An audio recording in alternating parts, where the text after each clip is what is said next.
Bonjour à toutes et à tous, bienvenue à ce nouveau numéro de la revue de presse sur GCT Magazine Télévision. Mercredi 10 novembre, une journée où les tabloïds congolais sont revenus sur le procès Matata et la mesure de censure sur l'interdiction de 2 chansons. On commence cette revue de presse avec la prospérité qui titre à la une plusieurs exceptions soulevées à affaire Matata Pogno. Les avocats de la défense recommandent à la Cour constitutionnelle de se déclarer incompétente. Le procès dit Matata Pogno dans l'affaire Bukangalonzo a enfin commencé ce lundi 8 novembre à la Cour constitutionnelle. Après les formalités d'usage telles que reconnues en milieu judiciaire, l'affaire a été prise en délibéré. Seulement, après une série d'exceptions d'incompétence et d'irrécevabilité soulevées par la partie défenderesse, cette dernière demande carrément à la haute Cour de se déclarer incompétente à examiner la présente action. C'est pourquoi, à titre principal, la Cour dira recevable et totalement fondé le moyen d'incompétence tel que soulevé par le premier cité et se déclarera incompétente à connaître du présent litige. Et si par impossible la Cour passait outre ce moyen, elle constatera cependant à titre subsidiaire que l'action initiée par le ministère public est irrécevable, faute pour lui de n'avoir pas produit la résolution du progrès qui l'autorise de poursuivre le premier cité.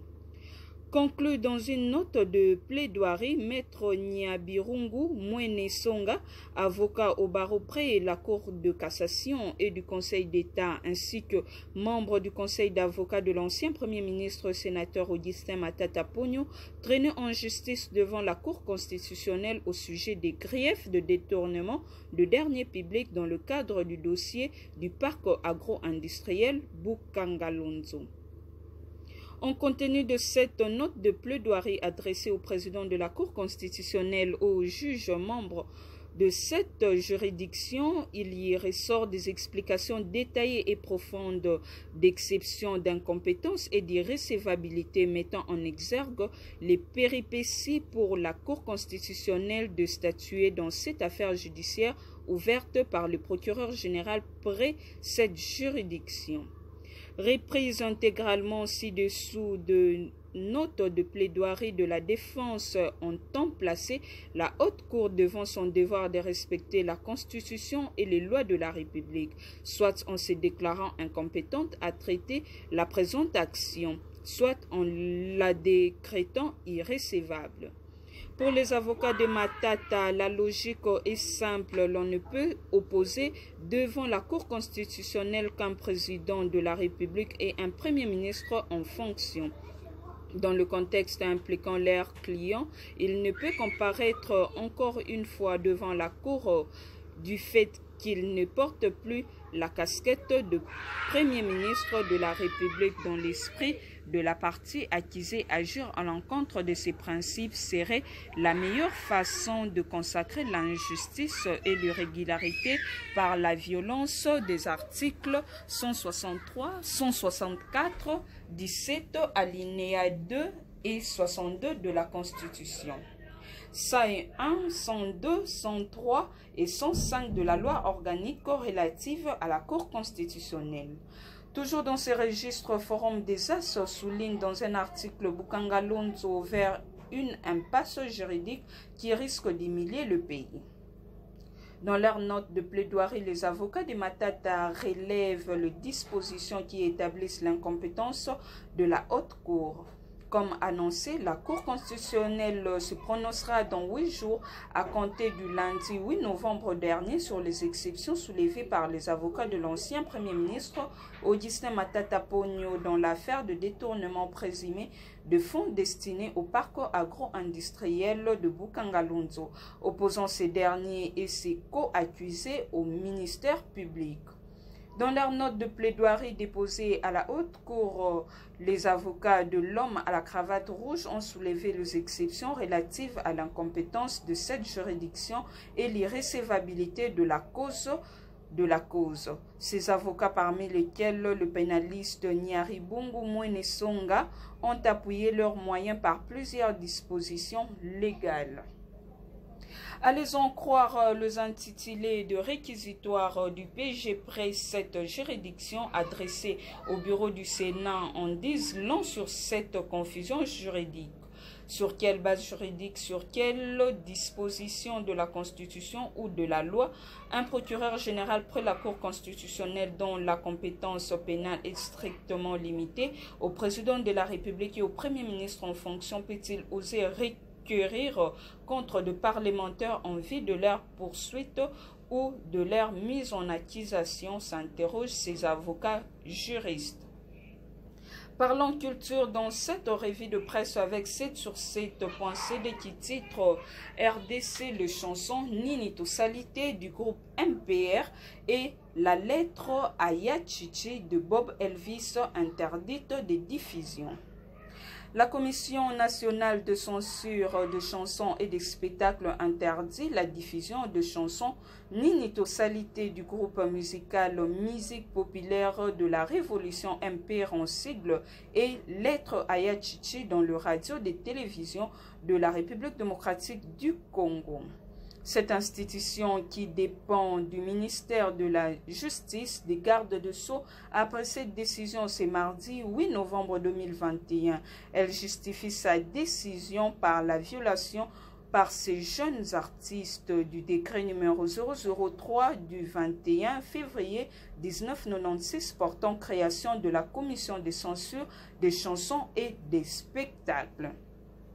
Est interdite la présentation et la diffusion au public sans autorisation du clip de la chanson Nini Tosalité du groupe MPR sur toutes les chaînes de télévision, stations de radio ainsi que les écrans géants et autres moyens de communication installés sur l'ensemble de la République démocratique du Congo, lit-on dans cette décision.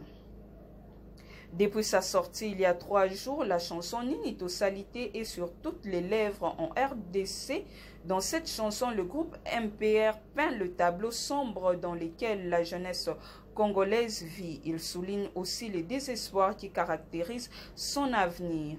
Toujours concernant l'interdiction de ces chansons, le secrétaire général de l'IDPS réagit dans un article de Politico.cd, interdiction de diffusion de la chanson Nini Tosalité. Augustin Matata Pogno juge impopulaire cette décision. La Commission nationale de censure des chansons et des spectacles s'est attiré le foudre de Congolais de toutes les tendances en censurant mardi 9 novembre 2021 les clips vidéo de la chanson Nini Tosalité du duo MPR et une série de chansons de l'artiste Bob Elvis dont la toute récente lettre à Yachichi. Les partis au pouvoir, l'Union pour la démocratie et le progrès social IDPS en sigle, n'est pas resté indifférent à cette mesure. Son secrétaire général Augustin Kabouya a, à travers un tweet, jugé cette décision impopulaire. L'IDPS juge impopulaire la décision portant interdiction de la diffusion de la nouvelle chanson du groupe MPR et ne se sent nullement concerné par une telle prise de position de la Commission nationale de censure, a indiqué Augustin Kabouya. Pour tenter de calmer les ardeurs, l'inspecteur Didi Kielo de la commission de censure a expliqué que ces chansons n'ont pas été interdites à cause de leur contenu, mais que leur interdiction est plutôt due à leur non-soumission à la censure avant la diffusion. Il a précisé que la loi exige un dépôt préalable de la chanson à la censure pour vérifier avant de se prononcer sur le contenu. Des propos qui visiblement sont contraires avec la décision du président de la commission de censure, l'avocat général près le Conseil d'État Bernardin Maindombe Miaï Est interdite la présentation et la diffusion au public sans autorisation du clip de la chanson intitulée Nini Tosalité du groupe MPR sur toutes les chaînes de télévision, stations radio ainsi que les écrans géants et autres moyens de communication installés sur l'ensemble de la République démocratique du Congo. Peut-on lire de la correspondance adressée aux médias et lieux des spectacles. Terminons cette revue de presse avec les sports. Coupe du Monde 2022, le 24 Léopards présents à Dar es Salaam se sont entraînés mardi. Les Léopards de la République démocratique du Congo ont effectué mardi 9 novembre 2021 leur première séance d'entraînement à Dar es Salaam en prévision du match face à la Tanzanie pour le compte de la 5e journée des éliminatoires de la Coupe du Monde FIFA 2022. L'effectif de Fauves congolais est quasi stabilisé seulement avec l'absence du capitaine Marcel Tisserand, blessé et remplacé par Arsène Zola.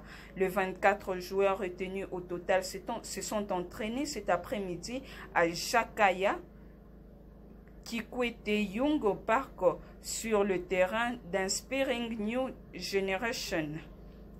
La séance officielle est prévue ce mercredi 10 novembre 2021 à 16 h au stade Benjamin Nkapa de Dar es Salaam. La RDC sera reçue par les Typhon Stars jeudi 11 novembre 2021 dans le cadre de l'avant-dernière journée de l'éliminatoire du Mondial Qatar 2022. Au match aller, les hommes de l'entraîneur argentin Hector avaient été tenus en échec par les Tanzaniens. Un but partout avec un but au passage de Diemersi Mbokani sur la pelouse du stade Tout-Puissant Mazembe de Kamalondo à Lubumbashi. Ainsi, les Léopards sont appelés à sonner la révolte, battre les Taifa Stars à l'extérieur afin d'espérer se qualifier au barrage de ces matchs qualificatifs de la zone Afrique. 3 jours après, la RDC recevra les écureuils du Bénin à Kinshasa lors de la 6e et dernière journée au stade de Martyrs de Kinshasa. Ouragan.cd vous propose la liste de 24 léopards présents en Tanzanie.